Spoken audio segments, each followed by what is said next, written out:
Existe uma grande variedade de climas no Brasil, desde o Rio Grande do Sul com clima frio, a região Nordeste com clima ensolarado e calor o ano inteiro, e a região Norte sempre chuvosa. Um dos fatores que interferem nessas características climáticas são as massas de ar. Mas o que são massas de ar? Massa de ar é uma porção do ar atmosférico que, quando estacionada sobre uma área homogênea, ou seja, uma área que não tem variações de temperatura e umidade ao longo de sua extensão, como um deserto em que o ar tende a ser seco e quente, ou oceano onde o ar tende a ser úmido, ou ainda uma área de extensa floresta equatorial, local em que o ar tende a ser úmido e quente. Assim, o ar vai adquirindo características de acordo com a superfície sobre a qual se encontra. As massas de ar se movimentam pela troposfera devido à diferença de pressão e temperatura, caracterizando assim as áreas de alta e baixa pressão. As áreas de alta pressão são livres de nebulosidade e com maior estabilidade atmosférica, tendendo a temperaturas menores. A zona de alta pressão é anticiclone, porque o peso do ar é considerável, ele se compacta ao nível da superfície, impedindo que as nuvens se formem, resultando em tempo bom em períodos de alta pressão atmosférica. Zonas de baixa pressão são depressões. A pressão é baixa e o ar sobe da superfície para o céu, levando o vapor da água criado pela evaporação que os raios do sol produzem. Desta umidade, as nuvens se formam. Logo, zonas de baixa pressão significam zonas de clima instável. Quando duas zonas têm pressões diferentes, elas tentam se juntar. As forças que empurram zonas de alta pressão para as zonas de baixa pressão são os ventos. Na atmosfera, existe um movimento vertical, que é a pressão atmosférica, e também o horizontal, já que na verdade a atmosfera está em constante movimento. Todos esses complexos movimentos são o que produzem as variadas condições climáticas. O Sol e as temperaturas não são os únicos responsáveis por esses deslocamentos. Outro fator é a rotação da Terra. Girando no seu eixo, a Terra produz um certo efeito. Arrasta tudo para o seu campo gravitacional, inclusive o ar. É a força de Coriolis. O movimento do ar é horizontal, somente no Equador. No hemisfério norte é desviado para o norte, já no hemisfério sul para o sul. O movimento sempre acontece das zonas de alta para as zonas de baixa pressão e distribui as massas de ar pelo planeta. As massas de ar podem ser classificadas de acordo com o local e latitude onde se originam, e de acordo também com a temperatura em relação à superfície de contato. Quanto ao local de origem, podemos classificá-las em continental quando se formam sobre o continente ou marítima quando se formam sobre o mar. Quanto à latitude de origem, classificamos as massas de ar em árticas, polares, tropicais ou equatoriais. E quanto à temperatura com relação à superfície de contato, ou seja, o local onde elas se encontram no momento, classificamos em quentes ou frias. Duas massas de ar ao se encontrarem, elas não se misturam como seria de se esperar. Pelo contrário, elas mantêm as características adquiridas no local de origem. Isso faz com que surja uma frente, ou uma descontinuidade ao longo da zona limítrofe das massas de ar. É o que chamamos de frente fria, por exemplo, quando duas massas de ar frio se encontram.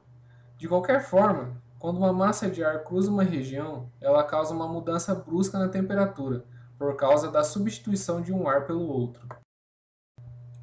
Os sistemas frontais separam as massas de ar que têm diferentes densidades e temperaturas. Uma vez que uma massa de ar se move para longe de sua região de origem, fatores como a vegetação e disponibilidade de água numa determinada região podem modificar rapidamente o seu caráter. As massas de ar cobrem centenas ou milhares de quilômetros quadrados e possuem as mesmas características da superfície que está abaixo dela. Mas à medida que se deslocam, as massas de ar sofrem a influência de outras massas de ar, com as quais trocam calor. Assim, da mesma forma como interferem nas condições do tempo, as massas de ar vão sendo influenciadas pelas condições dos lugares por onde passam, até que as características do ar no interior da massa se igualem às do ar do exterior. Então, a massa de ar se dissipa. Então, professor Vitor Borsato, quais são as massas de ar que atuam em Campo Mourão e no Brasil? Bom, a gente vai falar um pouquinho da dinâmica climática para a região de Campo Mourão.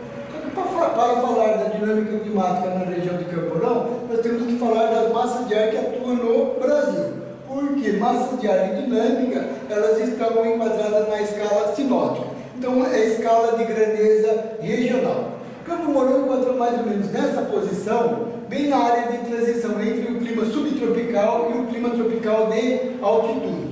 Influencia na nossa região 1, 2, 3, 4, 5 massas de ar, mais o sistema frontal. Para entender melhor o clima da nossa região, nós vamos falar um pouquinho das características das massas de ar. Bom, a massa polar atlântica é um anticiclone de alta pressão e baixa umidade. Quando ela avança, causa queda na temperatura.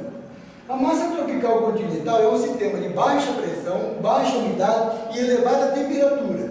Quando ela atua, o clima fica seco e quente. A massa equatorial continental é um sistema de baixa pressão, elevada temperatura e elevada taxa de umidade. Quando ela atua, a temperatura não é tão elevada quanto da tropical continental, porque há grande quantidade de precipitação, chove-se diariamente.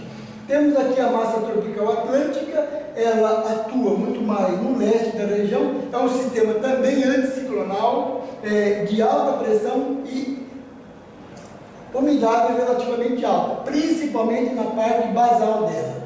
E temos aqui a massa equatorial atlântica, que atua principalmente no norte do Brasil e ela empurra a umidade para o interior do continente.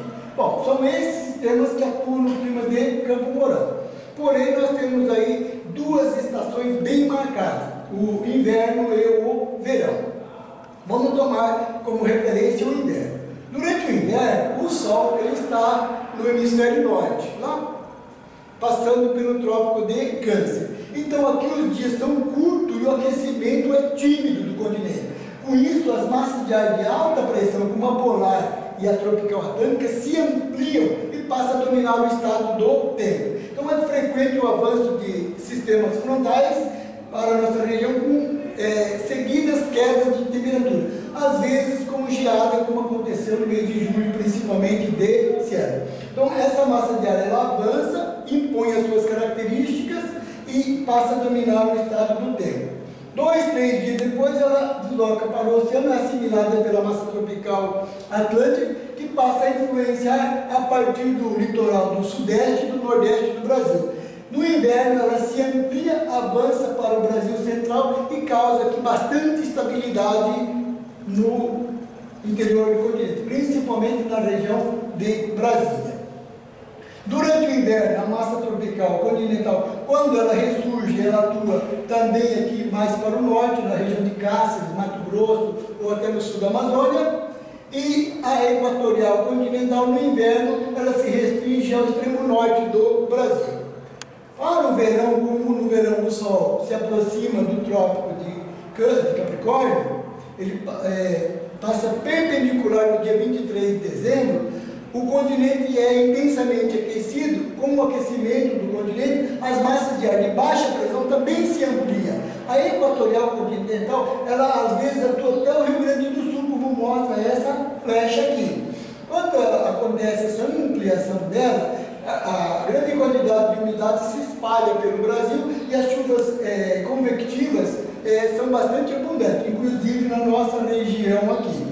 Bom, durante o verão, às vezes ela se retrai um pouco e a tropical continental se amplia, principalmente no Rio Grande do Sul, Paraná, e como é um sistema de baixa umidade, causa temperaturas elevadas e pouca chuva. Inclusive no Rio Grande do Sul, quando a tropical continental atua, recebe o período de sem chuva, recebe o nome de veraninho, que às vezes acontece até a região de Campo Mourão. Em resumo, o verão é quente e úmido em função da ampliação das massas de ar de baixa pressão, e o inverno diminui a chuva porque domina o sistema de alta pressão. Então a nossa região é bem caracterizada pelo verão quente e úmido e o inverno relativamente frio com domínio de massas de ar de alta pressão. Claro que no inverno ocorre a chuva em função do sistema frontal. Toda vez que a massa polar avança, ela encontra ar mais quente pela sua trajetória. A diferença de temperatura causa a ascensão do ar mais quente, que resfria, condensa e forma então as linhas de instabilidade conhecidas como sistema frontal. Depois da passagem, massa se amplia e derruba as temperaturas. Então o clima dessa região é bem caracterizado por essa dinâmica que eu coloquei de uma forma bem rápida para mostrar como funciona a dinâmica climática aqui na nossa região. Obrigado. Bom, a partir da fala do professor Vitor, podemos ter uma noção de como funciona a dinâmica das massas de ar. Agora, se nos perguntarmos como ocorre essa dinâmica no nosso dia a dia, como ela nos influencia, podemos citar um fato marcante que ocorreu no mês de julho de 2013 deste ano, no qual o nível de chuva foi superior ao esperado, elevando o nível dos rios em nossa região. Um fato que ficou bem conhecido foi, por exemplo, a enchente do rio Ivaí, onde ele chegou a um nível próximo da ponte.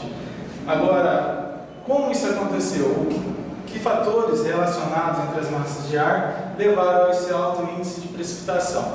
Podemos citar, por exemplo, que na massa equatorial continental, ela expandiu o seu nível de abrangência, onde ela trouxe um ar quente e úmido pelas encostas da cordilheira até a nossa região sul do Brasil. Esse ar quente e úmido que desceu as encostas das cordilheiras se deparou com um ar frio vindo do sul. Então, esse choque térmico que ocorreu entre as duas massas de ar ocasionou um grande índice de precipitação.